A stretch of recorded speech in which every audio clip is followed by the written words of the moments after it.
ಈ AI girl friend AI boy friend concept ಬಂದುಬಿಟ್ಟಿದೆ ಈಗಾಗಲೇ. It is already in rampant use. ಅದರ ಕೆಲವು ಅಪಸವ್ಯಗಳು ಇದ್ದಾವೆ ಕೊನೆಗೆ. ತೀರಾ ಹಚ್ಕೊಂಡು ಪರ್ಸ್ನಲ್ ಡೇಟಾ ಕೊಡ್ತಾ ಹೋದಾಗ ಅದು ಉಲ್ಟಾ ಹೊಡೆಯೋ ಚಾನ್ಸ್ ಇದೆ. It can exploitative. ಅದು ಆಗೋಗಿದೆ.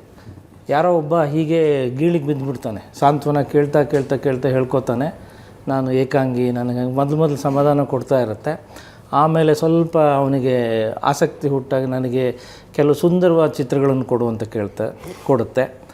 ಇನ್ನೂ ಸ್ವಲ್ಪ ಆ ಗಡಿ ಮೀರಿ ಕೇಳ್ತಾನೆ, ಸ್ವಲ್ಪ ಒಲ್ಗರಾಗಿರೋ ಚಿತ್ರ ಕೊಡುವಂತ.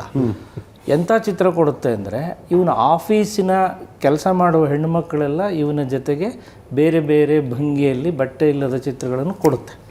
ಜನರೇಟ್ ಮಾಡಿ ಕೊಡ್ತು. ಅವನು he was fired from his job. ಕೊನೆಗೆ ಡಿಪ್ರೆಷನ್ಗೆ ಹೋದ. ಈಗ ಒಂದು ಸೆಂಟರ್ನಲ್ಲಿ ಟ್ರೀಟ್ಮೆಂಟ್ ತಗೋತಾ ಇದ್ದಾನೆ. ರಿಯಲ್ ಕೇಸ್ ಇದು. It is happen.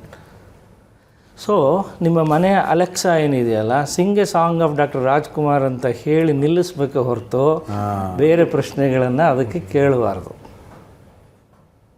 ಅಂದರೆ ಒಂದು ದೀಪ ಇದ್ದಂಗೆ ಬೇಸಿಕಲಿ. ನೀವು ಮನೆ ಬೆಳಕು ಮಾಡ್ಕೋಬೋದು. ಸ್ಮಾಲ್ ಲ್ಯಾಂಗ್ವೇಜ್ ಮಾಡೆಲ್ ನಿಮ್ಮ ಫೋನ್ನಲ್ಲಿದೆ, ಕೇಳ್ತೀರಿ Siri can you guide me the way to Suvarna studios, it will guide. Sun ರೂಫ್ನ ಓಪನ್ ಮಾಡೋದಕ್ಕೆ ಸ್ಮಾಲ್ ಲ್ಯಾಂಗ್ವೇಜ್ ಮಾಡಲ್ ಅದು SLM ಅಂತ ಕರಿತೀವಿ. Open the sun roof of my car, yes ಕೊಡುತ್ತೆ. ಸರ್ ಹೇಳಿದ್ರು LLM, ಲಾರ್ಜ್ ಲ್ಯಾಂಗ್ವೇಜ್ ಮಾಡೆಲ್ಸ್, ದೊಡ್ಡದು. ಒಂದು thesis ಬರೀಬೇಕು ನೀನು, ನ್ಯೂರೋಟ್ರೋಪಿಕ್ ಡ್ರಗ್ಸ್ ಏನೋ ಹೇಳ್ತಾ ಇದ್ರಲ್ಲ ಈಗ, ಅದ್ರ ಬಗ್ಗೆ ಒಂದು 8 ಪುಟದ ಪ್ರಬಂಧ ಕೊಡು ಅಂದರೆ ಚಂದದ ಪ್ರಬಂಧನೇ ಕೊಡುತ್ತೆ. ಅದು ಹುಡುಕಿ ಎಲ್ಲ ಕಡೆ ಸೇರಿ ನೀವು ಹುಡುಕ್ಲಿಕ್ಕೆ 20 ದಿವಸ ತೊಗೊಳ್ಬೋದು. ಅದು ಕೇವಲ 3 ನಿಮಿಷಗಳಲ್ಲಿ ಒಂದು ಒಳ್ಳೆ ಪ್ರಬಂಧ ಕೊಟ್ಬಿಡುತ್ತೆ. ಆದರೆ ಇಲ್ಲಿ ನೀವು ಹೇಳ್ದಂಗೆ ಕ್ರಿಯೇಟಿವಿಟಿ, ನಿನ್ನ ಯೋಚನಾ ಲಹರಿ ಕಡಿಮೆ ಆಗ್ತಾ ಹೋಗುತ್ತೆ, ಡಿಪೆಂಡೆನ್ಸಿ ಜಾಸ್ತಿ ಆಗ್ತಾ ಹೋಗುತ್ತೆ. ಒಮ್ಮೆ ಅದು ನಿಲ್ತು ಅಂತ ತಿಳ್ಕೊಂಡು, ನಾನು ಹೇಳಿದ್ನಲ್ಲ, ಕಂಪ್ಯೂಟಿಂಗ್ ಪವರ್ ನಾವು ಕೊಡೋದನ್ನು ನಿಲ್ಲಿಸಿದ್ರೆ ಅಂತಃಕರಣ, if you stop manufacturing the RAMs and if you do not increase the power of computing, the entire AI world will fall flat.